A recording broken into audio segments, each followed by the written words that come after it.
Hi hello friends, welcome back to our channel Foodie Prabhu. இப்போ நம்ம எங்க இருக்கோம் அப்படினு கேட்டிங்கனா ஒரு முக்கியமான இடத்துக்கு வந்திருக்கோம் guys. இது வந்து ஃபுட் வீடியோ கிடையாது. பீஸ்ஃபுல்லான ஒரு பிளேஸ்க்கு கூட்டி போறேன். புதுசான ஒரு பிளேஸ்க்கு கூட்டி போறேன். அதுதான் இந்த வீடியோ. வாங்க போலாம். போய்கிட்டே என்னன்றதை சொல்றேன். ஃபைண்ட் பண்ண ஒரு வீடை தேடி போயிட்டு இருக்கேன் guys. எப்பவுமே கடையை தேடி தான் போவோம். கண்டுபிடிச்சிட்டோம் அந்த வீடியோ. அருமையா இருக்கும், உங்களுக்கு பார்க்க போறீங்க நீங்க அந்த விஷயத்தை. Let's go inside. guys இந்த வீடு தான் அது. ஓ ரவுண்ட் எல்லாம் இருக்கா இதுல. guys நாங்க 4:30 க்கு வர சொன்னாங்க. நாங்க 5:30 க்கு வந்திருக்கோம்.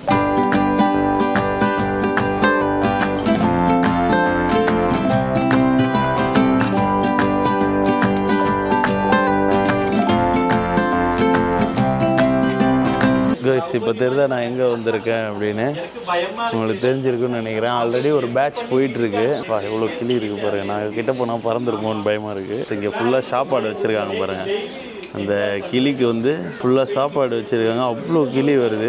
அவர் சூப்பராக பேசிகிட்டு இருக்காரு பின்னாடி ஒருத்தவங்க கிட்ட. நம்மளும் பேசுவோம். இங்கே ஃபுல்லாக ரைஸ் அந்த நட்ஸ் வச்சுருக்காங்க. அது என்னென்ன வச்சுருக்காங்க அப்படின்றத கேட்போம். இது அவரோட வீட்டு மேலேயே வந்து இந்த மாதிரி வச்சுருக்காரு. சூப்பராக இருக்குது. இது ஒரு சேஃப்டி ஜோன், கிளிகளுக்கு உகர்ந்த இடம். அதனால இங்கே வந்து சாப்பிட்றாங்க. இப்போ எதிர்க்க நீங்கள் பார்க்குற மரம் போய் காகத்தோட மரம், காகங்கள் வாங்குற மரம். ஒவ்வொரு மரங்களும் ஒவ்வொரு பறவைகளும் அடாப்ஷன் பண்ணி வச்சுக்கும். ஒரு மரத்துல அந்த பறவைகள் மட்டும்தான் கூடு கட்டும். காகங்கள்னா காகங்கள் மட்டும், கிளிகள்னா கிளிகள் பொந்துகளில் வாழ்வாங்க கிளிகள்.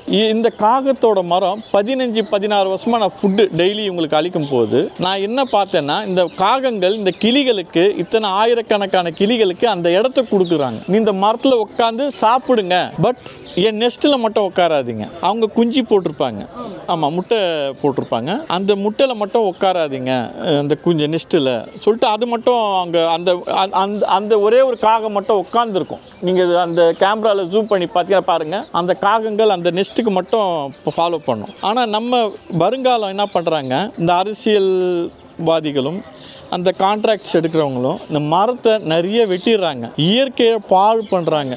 ஏன்னா அவங்களோட இது என்னன்னா, இந்த உலகம் தனக்கு மட்டும்தான் சொந்தம்னு நினைக்கிறாங்க. இந்த உலகம் நம்மளுக்கு மட்டும் சொந்தம் இல்லை, இந்த உலகம் எல்லா விலங்குகளுக்கும் பறவைகளுக்கும் சொந்தம். ஏன்னா அவங்க வாழ்ந்தால் தான் நம்ம வாழ முடியும், நம்ம பிடி வளரும். ஏன்னா நிறைய மரங்கள் நீங்கள் சிட்டிலேயும் காடுங்கள்லையும் பார்த்தீங்கன்னா மனிதர் வச்ச மரங்களோ இல்லை, நம்ம விவசாயம் பண்ணி வியாபாரம் தான் பண்ணுறோமே தவிர, மற்றபடி மரங்கள்னு பார்த்தோன்னா இங்கே இருக்கிற மரங்கள்லேருந்து நீ எங்கே வேணால் பாருங்கள், பறவைகள் வச்ச மரம் தான், பறவைகளும் விலங்குகளும் வச்ச மரம் தான். அதனால் இது பாருங்கள் எவ்வளோ அழகான ஜீவராசிகள். இவங்க இது ஒரு சைட் டிஷ்ஷாக தான் இங்கே வந்து சாப்பிட்றாங்க. இது ஒரு சரவண பவன் ஹோட்டல் மாதிரி அவங்க சாப்பிட்றது. ஆமாம், ஒரு ஹோட்டல் மாதிரி வந்து சாப்பிட்டு போகிறாங்க. அவங்களுக்கு மெயின் டிஷ் போய் மரங்களில் இருக்கிற விதைகள், மரங்கள் இருக்கிற பழங்கள், அவங்க அந்த விதைகளை எடுத்துன்னு வந்து இங்கே தூவாங்க. இப்போ வெயில் காலத்தில் நிறைய விதைகள் தூவி வச்சுருப்பாங்க. நான் அந்த விதைகளை ஒரு டப்பாவில் கலெக்ட் பண்ணி தொட்டிகளில் போட்டு அது ஒரு மரமாக ஆக்கி ஒரு 2000 மரம் நட்டு வந்திருக்கிறேன்.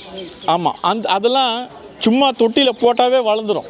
ஏன்னா அவங்க எச்சத்தில் வந்ததுனால அதுக்கு ஆட்டோமேட்டிக்காக பவர் அதிலே இருக்கும், உரம் இருக்கும்.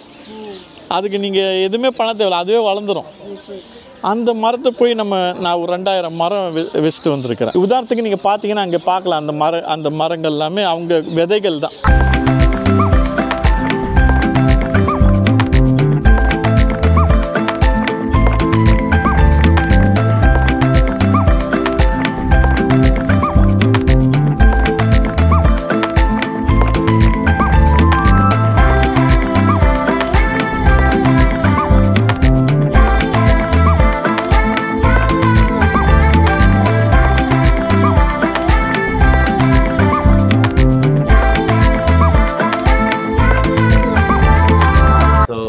இப்போ பார்த்தீங்கன்னா சார், நான் ஃபுட் ரிவ்யூஸ் அண்ட் vlog பண்ணிட்டு இருக்கேன். நிறைய கண்ட்ரிஸ் போயிருக்கேன், நிறைய ஸ்டேட்ஸ் எல்லாம் போயிருக்கேன். நீங்கள் நிறைய விஷயம் ரிலேட்டபுளாக இருந்தது எனக்கு. இதை எப்படி ஸ்டார்ட் பண்ணீங்க, எதனால் ஸ்டார்ட் பண்ணீங்க? சார் இது ஸ்டார்ட் பண்ணது ஒரு பெயின் தான்.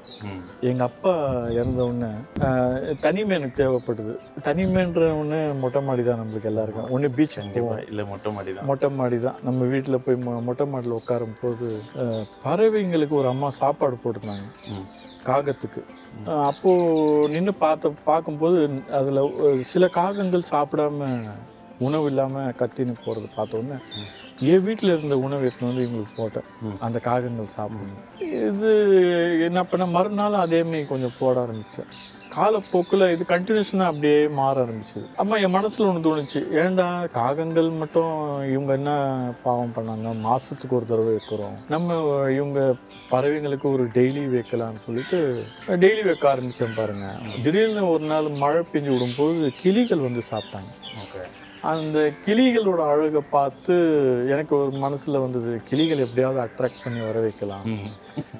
நம்ம அப்படிதான் நிறைய வர நம்ம அட்ராக்ட் பண்ணலாம் இவங்களை சொல்லிட்டு அவங்களுக்கு ஃபுட்டு என்னென்ன வேணும்னு நெட்டில் சர்ச் பண்ணும்போது அவங்களுக்கு இந்த சூரியகாந்தி விதை அதெல்லாம் போடுன்னு ரெக்கமெண்ட் பண்ணியிருந்தாங்க. நான் எதுவும் போட்டு பார்த்தேன், சட்டையே பண்ணல. ஆமாம், ஒரு நாள் மழை பெஞ்சு விடும்போது இவங்க அந்த நனைந்த அரிசிகளை சாப்பிட வந்தாங்க. சாப்பிட்டு உடனே எனக்கு தோணுச்சு, ஓஹோ இவங்களுக்கு நனைஞ்ச அரிசி சாப்பிட்றாங்க. அதுக்கப்புறம் என்ன பண்ணேன், ஒரு நாள் வேர்க்கடலை அப்படியே வச்சேன். இந்த வேர்க்கடலையும் அவங்க விரும்பி சாப்பிட ஆரம்பிச்சாங்க.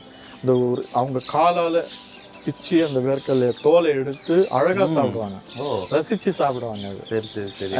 ஏன்னா நீங்க ஃபுட் பிளாக்கர் இது சொல்றேன், அவங்க சாப்பிட்றதுல ரசிச்சு சாப்பிடுறாங்க. ஒரே பறவை இனம் தன் காலால சாப்பிடுறது பேரட்ஸ் மட்டும்தான்.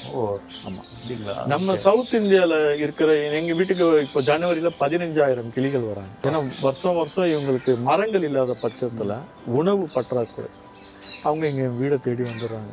ஜனவரியில் வந்தீங்கன்னா அதுதான் பறவைகளோட மாதம். டிசம்பர், ஜனவரி, பிப்ரவரி. இதெல்லாம் நீங்கள் ஸ்டடி பண்ணியிருக்கீங்களே, எவ்வளோ வருஷமாக இதை பண்ணிட்டு இருக்கீங்க? நான் 16 வருஷமா பண்றேன் சார். 16 வருஷமா? ஆமா, எங்கும் போறது இல்ல. அதுதான், இப்போ நீங்க ஏதாவது ஊருக்கு உங்களோட பர்சனல் ஒர்க்கா போறப்ப அதை எப்படி யார் வைப்பாங்க, எப்படி அதை டெய்லி பேசிஸ்ல நீங்க வைக்கிறீங்க? நீங்க உங்களோட பர்சனல் ஒர்க்கா வெளியே ஒரு நாள் என்ன பண்ணேன், என் மாமனாருக்கு உடம்பு சரியில்லாத போது நான் அப்படியே போயிட்டேன் பெங்களூருக்கு. இங்க வந்து பார்த்தா இங்க ஒரு 3000 கிளிங்க சேர்ந்து ரவுண்ட் அடிச்சிருக்குது. வீடு என்ன தேடி இருக்கிறேன். ஓகே. பக்கத்து வீட்டுக்காரர் வந்தவொடனே சொல்றாரு, என்ன சார் நீங்க என்ன ஊருக்கு போனீங்களான்னு கேட்டாரு. ஆமா சார், மாமனாருக்கு உடம்பு சரி, ஃபுட்டு எதனா எங்க கிட்ட கொடுத்துருந்தா நாங்க போட்டு போனேன், உங்க குழந்தைங்க ரவுண்ட் அடிச்சிருந்தாங்க. அப்பதான் தெரிஞ்சது, ஓஹோ நம்ம எங்க போக முடியாதுடா, நம்ம அரெஸ்ட் ஆயிட்டு இருக்கோம். அதனாலதான் நான் என்ன சொல்லுவேன் வரவங்களுக்கு, இது நிறைய வச்சு பழகாதீங்க. ஒண்ணு நீங்க பண்ணீங்கன்னா பேங்க் பேலன்ஸ் காலி ஆயிடும். அது நான் அடுத்த கொஸ்டினே எனக்கு அதுதான். வாட் இஸ் தி பட்ஜெட், என்ன பட்ஜெட் ஆகுதுன்றது என்னோட அடுத்த கேள்வி. நான் இவங்களுக்கு யார்கிட்டயும் பணம் வாங்குறது இல்ல, டொனேஷன். அது கேள்விப்பட்டேன் சார், ரொம்ப இன்ஸ்பைரிங்கா இருந்தது. ஆமா, பணம் எதுவும் டொனேஷன் டிக்கெட்ஸ் எதுவுமே இல்ல, ஒண்ணுமே இல்லை சார். சிம்பிள், என்னோட ஆடம்பரத்தை நான் கம்மி பண்ணிட்டேன். உங்களோட ஆடம்பரத்தை கம்மி பண்ணிட்டேன்? என்னோட ஆடம்பரம். இப்போ இந்த வீடு ஒரு 2.5 கிரவுண்டு, நான் வாடகை ஊட்டி சாப்பிட்டாவே எனக்கு 3 லட்சம் 4 லட்சம் வாடகை வந்துடும். நான் ஆடிக்காரில் பென்ஸ்லேயோ போகிறதுல எனக்கு என்ன பெருமை இருக்குது? அது 4 பேர் பார்க்கறதுக்கோசம் வாழ்க்கை இல்லை சார். உங்களோட நீங்கள் இதில் கம்ஃபர்ட்டாக இருக்கீங்க. 4 உயிரை காப்பாற்றுறது தான் எனக்கு ஒரு வாழ்க்கையாக தெரிஞ்சு ஃபுல்ஃபில்லாக இருந்துச்சு. நான் செலெக்ஷன் பண்ணது அதுதான். உங்களோட கம்ஃபர்ட், உங்களுக்கு பிடிச்சது இதுதான். ஆமாம், எனக்கு 4 உயிரை காப்பாற்றணும். எல்லாருமே பிறக்கிறோம், இறப்புன்றது எந்த நேரத்துக்கும் வரும். அதனால இருக்கும்போது நல்லது பண்ணிடலாமேன்னு ஒரு மனதில் தோணுச்சு. அந்த இதுதான் சார் இந்த ரூட். ஃபுல் அண்ட் ஃபுல் இதுவே உங்களுக்கு கம்ஃபர்ட்டாக ஃபுல்ஃபில்டாக? ஆமாம், நான் செலெக்ஷன் பண்ணது இந்த 4 உயிரை காப்பாற்றணும், 4 உயிர்களுக்கு நல்லது பண்ணணும். நான் எம்எஸ்சி ஃபிசிக்ஸ் பண்ணியிருக்கேன் சார், எம்எஸ்சி. அதே மாதிரி ஜிம் ட்ரைனராக இருந்தேன், ஸ்கூபா டைவிங் பண்ணியிருந்தேன். ஜிம்மில் மிலிட்ரிக்கு பிளாக் கேட்ஸ்லாம் ட்ரைன் பண்ணேன் ஒரு காலம். அது ஒரு 15 இயர்ஸ் அது பண்ணேன். அதெல்லாம் இப்போது விட்டுட்டேன். இந்த மாதிரி இந்த சோசியல் ஆக்டிவிட்டீஸில் வந்ததுலேருந்து இவங்க கூட வாழ ஆரம்பிச்சிட்டேன். இவங்க கூட வாழும்போது என்ன நிறைய கற்றுக்கினேன். இந்த லைஃப் எப்படி இருக்கு? ஆமாம், இந்த லைஃப் போய் பெயின் ரிலீஃப். ஏன்னா நீங்கள் சொல்கிறது எல்லாமே ஃபிசிக்ஸ்ன்றது ஒரு விஷயம், ஜிம் ட்ரைனிங் அது ஒரு ஆடான விஷயம். ஆமாம் சார், அந்த மைண்ட் செட்டே வேற மாதிரி இருக்கும். அப்படி இருந்துட்டு நீங்கள் இப்படி ஃபுல் அண்ட் ஃபுல் அப்படியே டைவர்ட் ஆகி கன்வெர்ட் ஆகி வந்தது எப்படி இருக்கு?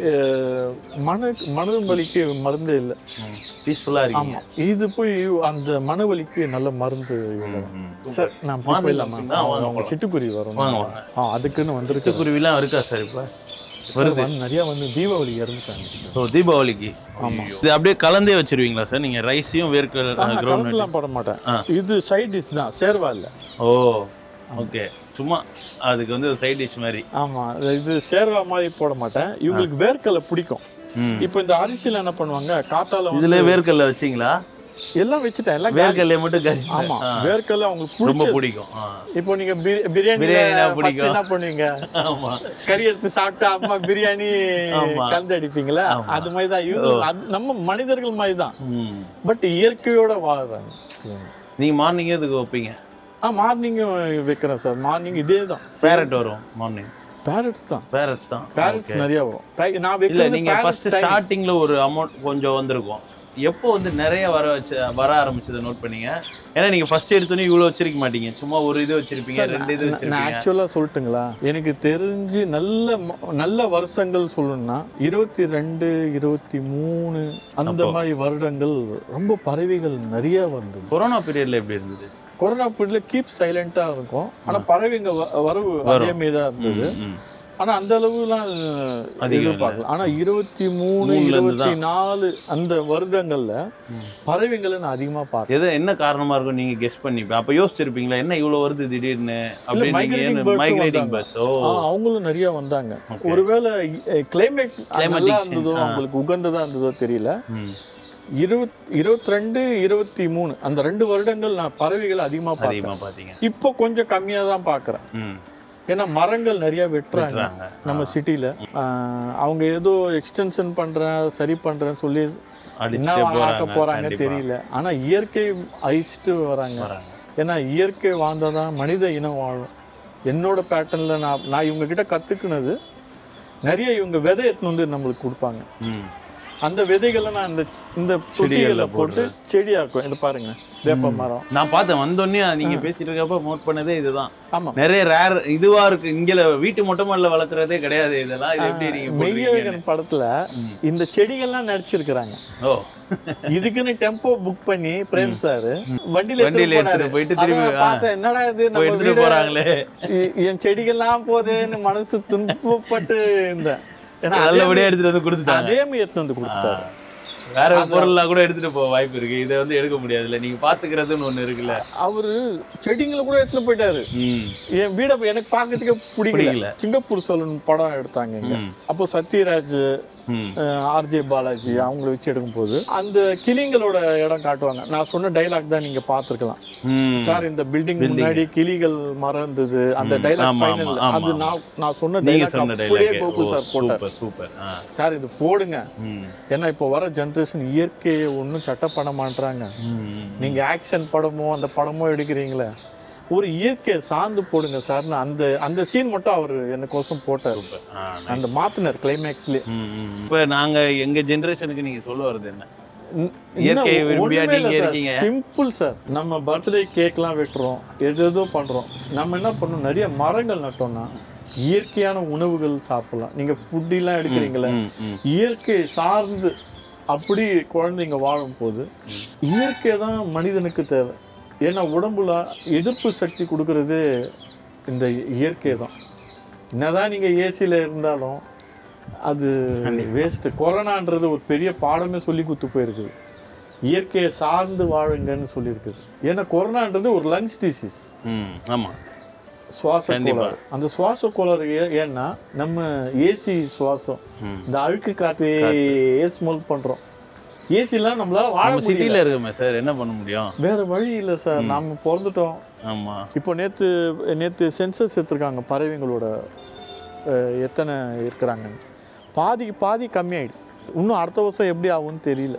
நான் ஆல்ரெடி குளோபல் வார்மிங். ஆமாம், நான் போய் சம்மர் வந்து போன வருஷத்தோட இந்த வருஷம் ஹீட் வந்து அதிகமாக இருக்கும்னு சொல்கிறாங்க. அதே மாதிரி லாஸ்ட் இயர் நம்ம மழையே நம்ம நினச்சதை விட அதிகமாக இருந்தது தான் சொன்னாங்க. ஸோ இப்போ வரப்போ சார், பூமின்றது ஒரு தாய்.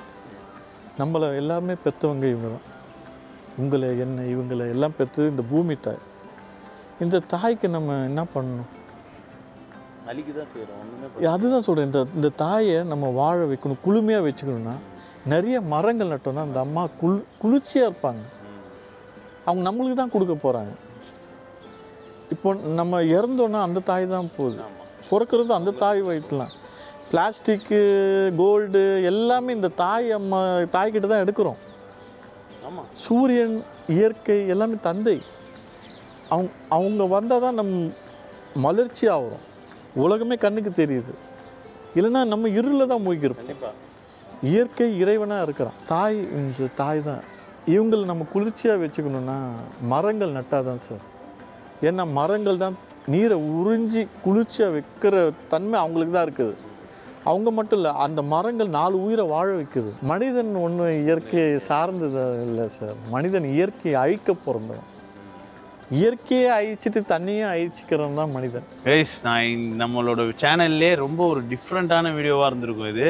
ஆக்சுவலாக நான் சொன்ன மாதிரி சார், எனக்கு ஃபஸ்ட்டு இந்த மேலகன் மூவி வரதுக்கு முன்னாடிலேருந்தே எனக்கு தெரியும். இந்த மாதிரி இருக்குமான்றது எனக்கு நம்ம விசிட் பண்ணி பார்க்க முடியுமா அப்படின்றதுலாம் தெரியாமல் இருந்தேன். பட் இதை பற்றி தெரிய வந்தோன்னா உடனே நாங்கள் பார்க்கணும்னு நினச்சேன். நான் பார்க்க வந்தது என்னமோ பேரட்ஸ் தான். ஆனால் நான் இன்ஸ்பயர் ஆனது சாரை பார்த்து. கண்டிப்பாக நம்மளால் முடிஞ்சதை நம்மளும் பண்ணணும். சார் சொன்ன மாதிரி ட்ரீ வளர்க்கறதுக்கு நம்மளால் முடிஞ்சதை நம்ம கண்டிப்பாக பண்ணணும். சார் ரொம்ப தேங்க்யூ. உங்களை பார்த்தது ரொம்ப சந்தோஷம் எங்களுக்கு. நன்றி சார். ஜனவரியில் வாங்க, கண்டிப்பா நிறைய பறவைங்களை பார்க்கலாம். கண்டிப்பா இந்த உலகத்துக்கு நம்ம குழந்தைங்களை காட்டலாம். இத்தனை பறவைங்க இருக்குது. இங்கே நிறைய அதுமாதிரி வராங்க, குழந்தைங்க தான் வராங்க. அவங்களுக்கு இந்த IIT ஸ்டூடெண்ட்ஸ்லாம் வராங்க, ரிசர்ச் பண்ணுறவங்கலாம் வராங்க. எல்லாருக்கும் நான் என்ன சொல்கிறேன், இந்த இயற்கையை மீட்டெடுங்க. நம்ம மனித இனம் வாழத்துக்கு தகுதியானவர்கள், வாழ வைக்கிறவங்கன்னு மாற்றி காட்டணும். அதுதான் நான் சொல்கிறேன்.